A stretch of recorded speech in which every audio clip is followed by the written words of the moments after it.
Hi everyone, this is Angela from We Are Family Homeschoolers, and today I would like to talk to you about what we're using for second grade for my 7-year-old who will be 8 the end of September. Our core subjects are Learning to Read by Christian Light, Life Science for Beginners by Masterbook. We have Comic Book Math Fun Schooling Journal and Foundational Math Skills 100 Numbers.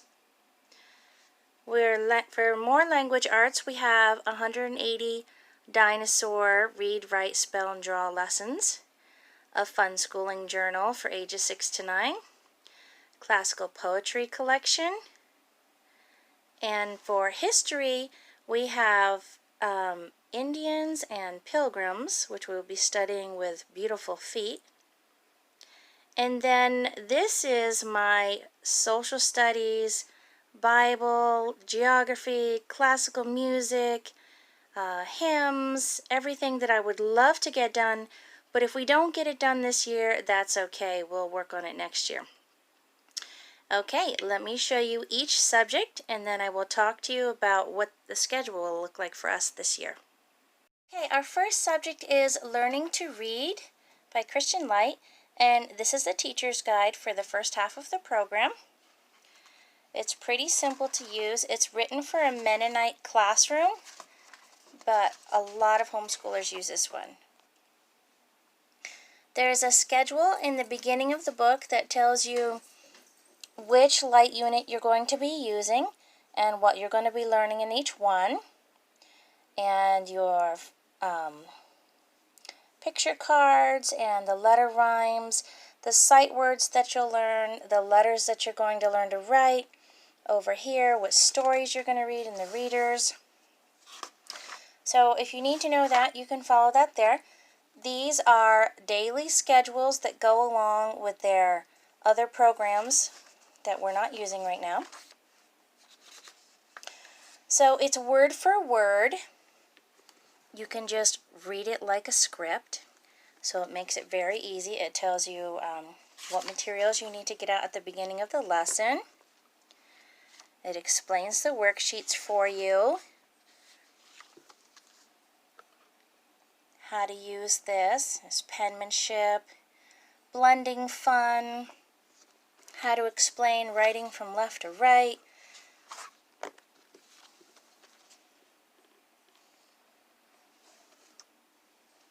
There's stories in this book that you'll be reading to your children. For example, your sound is D, Debbie Duck is your rhyme, and here's your story. And the kids will have to listen to your story and answer the questions here. So that's simple. All the answers are in that book. With this curriculum, you're going to get 10 light units. And we are going to focus on the first 5 this year. If we get them done quickly, we'll go ahead and buy the rest. So this is book 3. And there's a table of contents. And there's always a little test at the end. And I'll show you this lesson. So you're working on the letter J. And there will be a rhyme. And there will be a story. And then the children have to work on story comprehension. What happened in these pictures? What happened first, second, and third? Write their name. Do some handwriting. Here's the phonetic page. I'll tell them the words, and they'll write down the letter the words begin with. Sometimes we'll do vowel sounds instead. Here is the reading page. In this box here are all the sight words, and I do this with them. And then they have dot maps down here. I have one child that can do these well, and my 6-year-old gets overwhelmed, so she's not required to do those. This is a spelling page. We'll read the words together, and then they'll write them under the corresponding picture. In this page here, they want them to cross out the letter that doesn't belong. Sometimes it's circle the 2 that match. And then on to another lesson. Easy peasy. If your child gets overwhelmed, it's okay to do 2 or 3 pages, and save the rest for another day. There's no rush to work through this. There are some stories in here too, and the pictures are very masterfully drawn, very cute. This program has a lot of stories that emphasize good behavior and the sadness of when your child misbehaves, things that happen. Okay, I'll show you the readers. There are 4 readers that come with this curriculum. When they start out, they'll be reading simple words, sight words, consonant vowel words. Okay, beautiful pictures. And when they get to the end of the program, they'll be reading full-length stories, a couple pages long. Okay, so that is our main Learning to Read and Write program. Okay, our next subject is math. This is Foundational Math Skills 100 Numbers, Wildlife Coloring Book, Fun Schooling with Art, Creativity, and Logic. This book is pretty cool.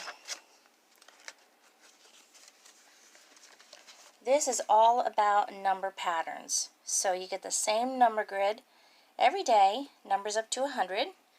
This one says color all the numbers with 3s. Use a gel pen or sharp colored pencil. And this is a picture to color and write a story about, or you can research it on the internet and write some facts about it. Write all the numbers with 3s. Color. Color every box with 4s. This one is write the month, the day, the year, the time you started working, the time you finished. This one is color all numbers with 4s. Coloring page. And same thing. Color every box with 5s. Write the date and time. Now you're going to write the numbers with 5s. Write a short story about this picture or look up some facts. Write a story about the peacock. Numbers with 6s, 7s, date and time. So it's pretty simple. This book is all about patterns. And my daughter can pretty much do it on her own. So this probably will take her maybe a month. And it's making math fun for her, so that's what's important right now. The second math book, which she's working on, is Comic Book Math Fun Schooling Journal. And this one says, it's for independent, creative, and active children. All you need are an imagination, gel pens, colored pencils, and a calculator or an abacus. So we bought this one off of Amazon. And this one also teaches place value.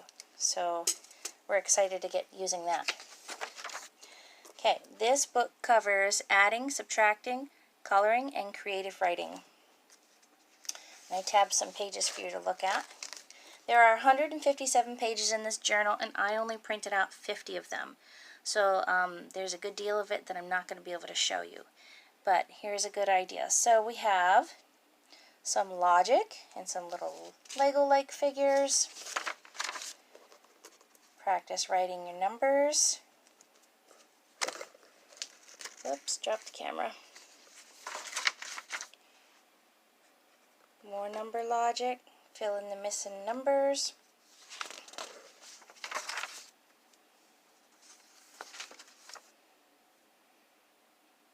Okay, I don't know if you can see, but up here they have them circle the month, and I go ahead and sing the song for them. And within a couple of days, they're already recognizing the months of the year and they know where they are. So that's pretty cool. Okay, these are the math mysteries. You'll use the abacus for this. If they're older kids, they can use a calculator. So they're going to solve these problems. They're like fact families. Over here, they're going to draw in their own math mysteries for mom or dad or an older sibling to solve. This is for kids who like Minecraft.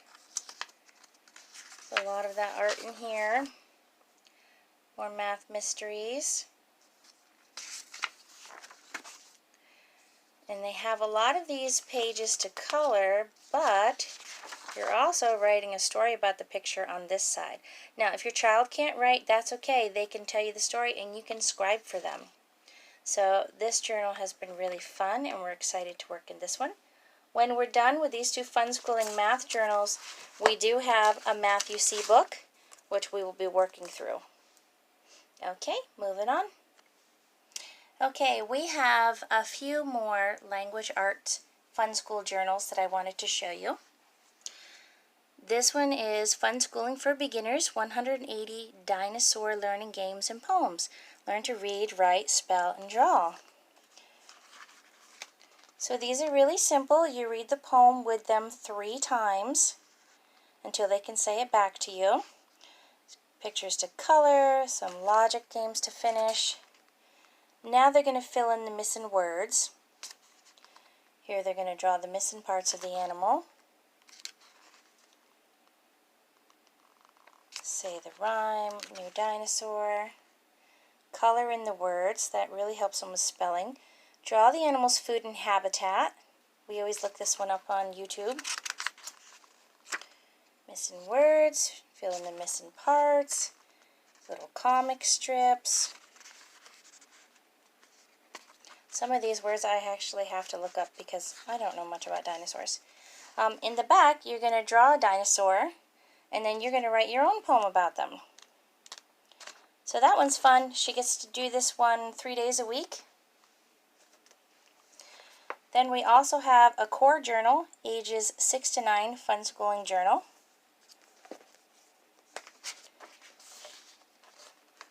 So with this one, you're going to choose 4 books to read.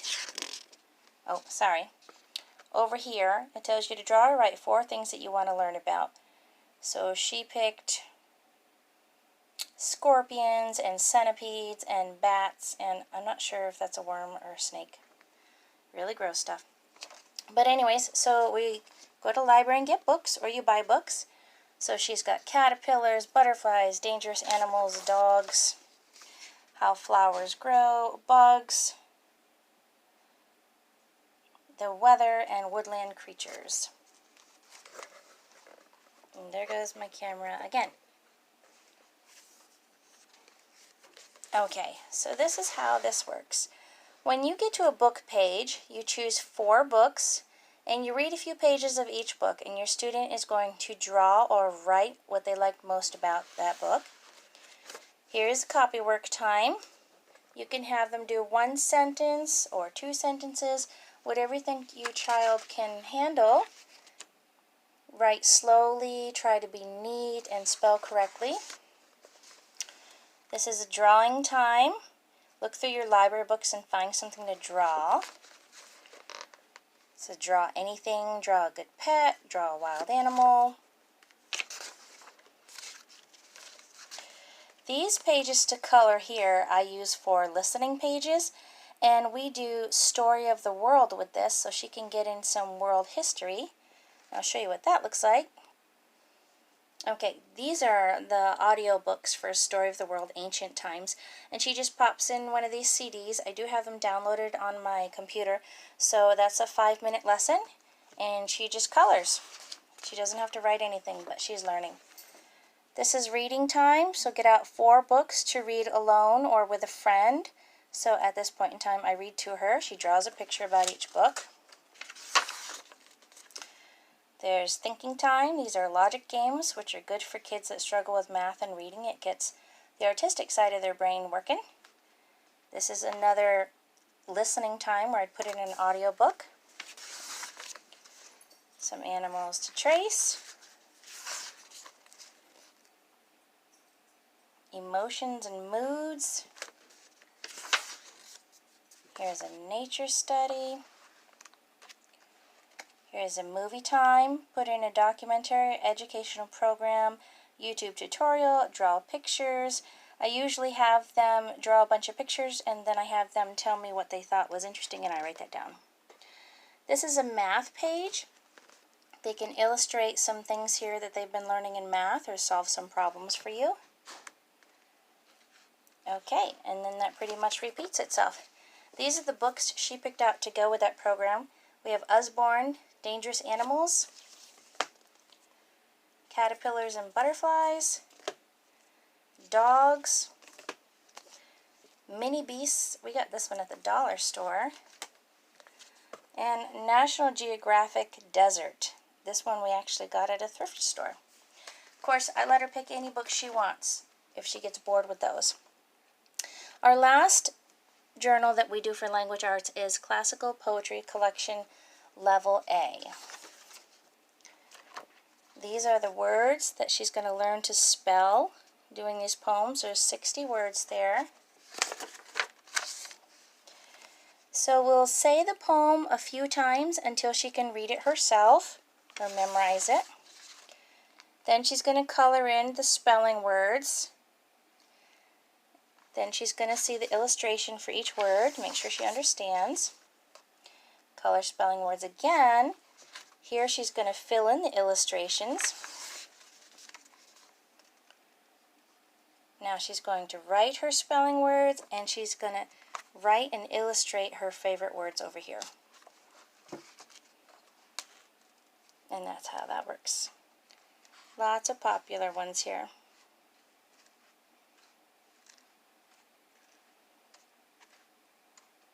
Okay, moving on. Our last course subject is science, and we have Life for Beginners by Masterbooks. Sorry about that glitch, I had to plug in my camera. Okay, so we're going to be studying plants for beginners, the human body for beginners, and animals for beginners. In the beginning of the book, it tells you the supply list you need if you want to do any projects. There's also a daily schedule in here if you need to check things off. And here's an example of a lesson classifying plants and animals. They're very short lessons. And then there's an activity page. So she's separating the animals from the plants.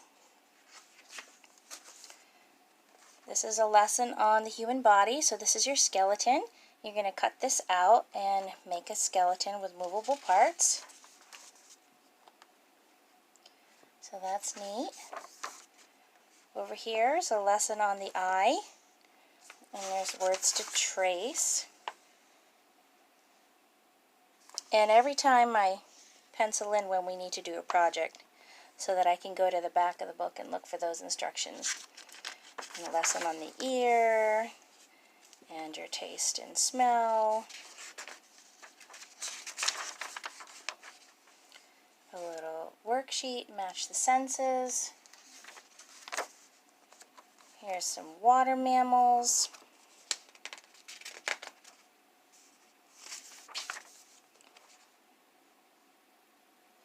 Okay, a little experiment on holding your breath. Here's a section on insects. There's usually 3 questions at the end of every short lesson and a couple words to write in. There's a scripture to trace. If your child's not old enough to trace a scripture, don't worry about it. Just read it to them. Insect life cycle. Here we're going to play a game, which is in the back of the book. There's some questions. Yucky spiders. Coloring sheet. Okay, in the back of the book, there's answer key. And the projects are also in the back of this book. So that is it for our course subjects. Now I'll show you what we're doing for family school, the fun stuff. Hey guys, we're going to have to wait on family school because I forgot history. So for history, we're keeping it real easy. We're using a Beautiful Feet guide called Early American History for grades 1 to 3, which I am using with a first grader, a second grader, and a 6th grader who has difficulties with reading. She's ADHD. So this is really simple. I don't use it exactly as written because all curriculum is a tool to be used the way you see fit. So there's a list of living books here to be used. So you can get them from the library or you can purchase them. And those CDs right there, your story hour, they've just been replaced. So this guide has become old as of this month, and they have a new version out that is supposed to be more user-friendly and has some recipes and projects in it, and they've replaced some of the books. But this is what the lessons are like. So you'll print out these picture packets, and all these pictures actually come from the storybooks. Those are a free download, and it tells you exactly which book to read and how many pages, and there are some discussion questions. Why did they do this? Why did they do that? Then you're going to color the picture and put it in a notebook and write a sentence. And then they have some character qualities they put in here. Sometimes there's a poem they want you to write down or a Bible verse. If you have little kids, I wouldn't worry about that. Just stick to the pictures, and I write a sentence in their journal and they copy it. So that is how that works. I'll show you the books we're working on. We're working on Pocahontas by the Delaires. This book is a very old one, but it's a good one. Kids are loving the story. Okay. Next, it will be The Pilgrims of Plymouth.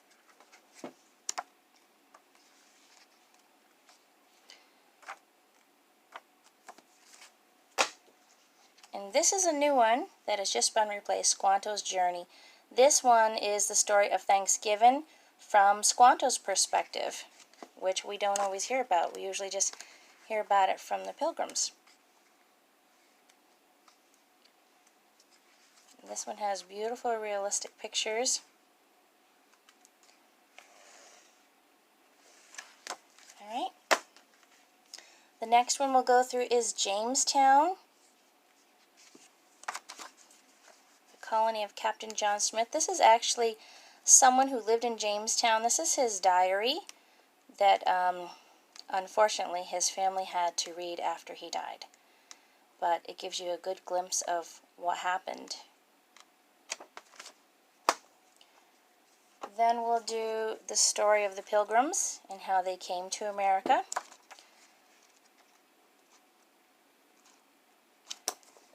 And then we have The Courage of Sarah Noble. This one's also a classic. Read this one a few times with my kids so far. That's as far as we're going for history this year. If the year goes well, we'll be moving on into the Matchlock Gun and Benjamin Franklin, A More Perfect Union, and George Washington. But if that's all we get to is Pilgrims and Indians, then I'm happy with that. This is what we do for a history journal. I just grabbed one of these primary notebooks at Walmart, and they color their pictures, and they glue them in, and they write a sentence with their name and their date. Easy peasy. Okay, now we move into the family school time. Okay, the first subject I want to show you is 7 Amazing Continents, World Geography and Social Studies. This is put out by the Thinkin' Tree, and this is for older children, but we're doing this as family studies, so I have high schoolers doing this, middle schoolers doing this, and my elementary kids. So I pulled out the worksheets that I'm going to have my second grader and first grader working on. This one didn't go over so well. They had a really hard time spelling. But so we're going to do the wonders of Africa. And they color in a picture, and I pull up a YouTube video. It's usually somebody exploring the wonder. And this was Kilimanjaro. So they don't need to write. They just need to watch the video and color that in. So there's a few wonders in Africa. Oasis, the Sahara. And then we're going to color the animals of Africa. And we're going to write them down and draw some of your favorite ones. Travel dreams. Where in Africa would you like to go? Why do you want to go? What's the climate like? Draw the place you want to go to. We're going to watch a movie on Africa, and we're going to rate it and draw a picture from it. Copy an illustration from one of your library books. Oh, I forgot to mention, we did get out about 20 to 30 books on Africa. So we'll be doing that for about 3 weeks. This is reading time, so I'm going to read her a book about Africa, and she's going to tell me what she likes about it and draw some pictures. When we're done with Africa, she should be able to make up a story. And she has to say who the characters are and what their descriptions are. We're also going to listen to some music from the different countries in Africa. And we're going to talk about the instruments that are used and what she liked about it. And then fill this space with your favorite things about Africa. There are other worksheets, but they're better suited to older children. These are some of the books that I'm going to be using with the little kids. So I have the Usborn Living World Encyclopedia. So we'll find the regions, certain regions of Africa, whether they're tropical or desert, and we'll look those up. I also have, by Masterbooks, God's Big Book of Animals. So we can look up some African animals and read about them in there if we want to go along with our library books. And this one kind of falls under Bible, but in this book, Window on the World, there are, 20 to 30 different African countries in here. And we read about them and what their needs are. Let me find you one.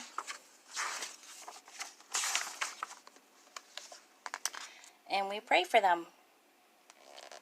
So that helps the kids get a good understanding of what struggles people in Africa have and where they live and how we can be considerate of them. Okay, next subject.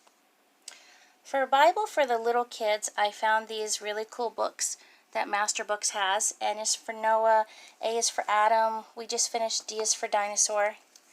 They're really short lessons. You read a little bit, they repeat after you ask review questions.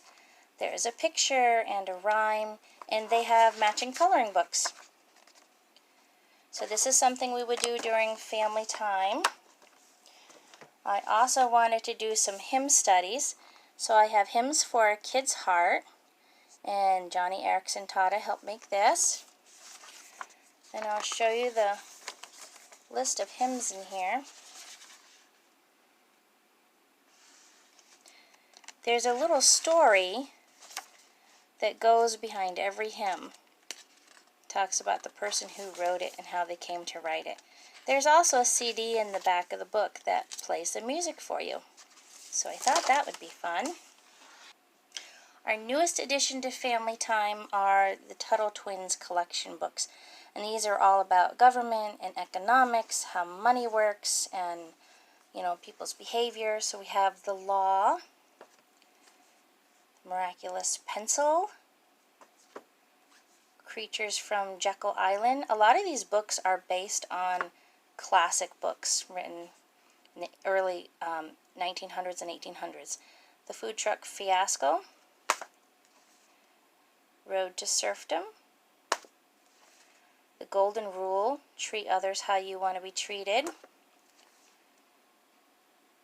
Search for Atlas, Show Business, Fate of the Future, Education Vacation, and Messed Up Market. The kids are starting their own businesses in here. They're learning about all the different people it takes to make a pencil, what happens when you're mean and you're fighting, what happens when the government raises your taxes, what happens when you don't pay your bills or you don't save your money, you can't get the things you want. So those will be really interesting. There are workbooks that come along with these, but I'm not sure that we'll do them. We'll probably just talk about them. Okay, and I'll show you what's next. Okay, we wanted to study a composer this year, so I have Mozart the Wonder Boy. And this is just a storybook based on his life. And we print out some pictures to color online, and we listen to some of his music. Easy peasy. Okay, and then M is for maple syrup. This is a Vermont alphabet book, so we'll be doing that for Vermont.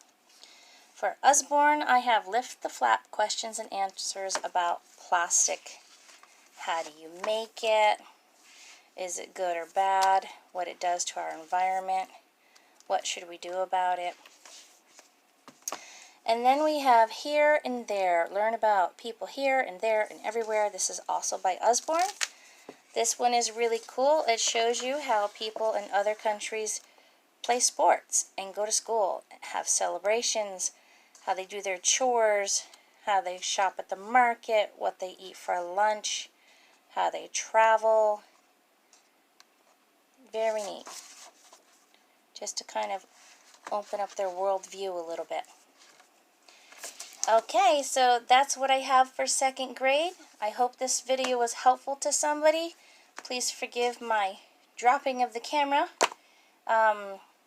Okay, thank you. One last thing, I promised I would talk to you about our schedule. So this is what school looks like for my first and second grade daughters. They have from 7 and 9 to the morning, Monday through Friday, to shower, get breakfast, and do morning chores. At 9 o'clock, we have an hour for family school, which could be health or geography or music or Bible, social studies. At 10 o'clock on Monday, Wednesday, and Friday, they'll do their fun school journals. On Tuesday and Thursday, they'll do their Learning to Read program. At 11 o'clock every day, they're working on math. At 12 o'clock, they have an hour to have lunch and physical education, or just go run around and play. If they get their subjects done in 20 or 30 minutes, they have the rest of that hour as free time. At 1 o'clock, they need to spend an hour in their room playing quietly or sleeping. At 2 o'clock, depending on what's going on in our day, we'll do science, or they'll have playtime, or they'll practice the piano. At 3, for half an hour on Monday, one daughter will have her piano lesson with me. On Tuesday and Thursday, we'll do history together with the first, second, and sixth grader. On Wednesday, another daughter will have her piano lesson, and Friday, that half an hour is free time. From 3:30 to 4:30 every day, they're doing chores, which is usually helping to switch laundry, fold some laundry, pick up the toys in the living room, and vacuum. About 5:30 is dinner, 6:30 is cleanup. At 7, they need to make sure their room is picked up, story time, get ready for bed. If all that's done, they have free time. At 8 o'clock, it's lights out. So that is our homeschool schedule for these two children, and they are 2 of 7 children. So I do have a master schedule that looks pretty crazy, but it helps me out if I know where everybody is and what everybody's doing. So there we go. I did the schedule by mostly hours, so there's plenty of wiggle room if somebody needs to help out with a smaller child, or if someone needs to run to the bathroom, or they just get their work done early and they need to go play. Okay, thank you.